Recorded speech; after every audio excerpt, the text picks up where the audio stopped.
Hey friends, if you wish to enable dark theme on YouTube, then please watch this video. I will guide you through the procedure.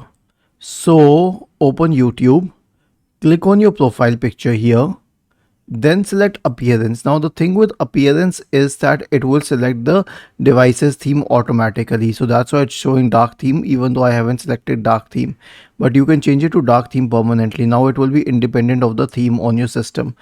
If you were wondering how to change the theme on your system, right click on the start button, select settings from the menu, go to personalization, go to background, and from here you can change the background whether it's a light one or a dark one. Okay, and in the personalization section you can directly apply the light theme or the dark theme here, and by default YouTube picks up that theme, but if you change it to dark theme it will always remain dark. Was this helpful? If yes, then please subscribe to our channel, and if not, then let us know in the comment section of the video on how we could help you further. Thank you for watching this video and have a nice day.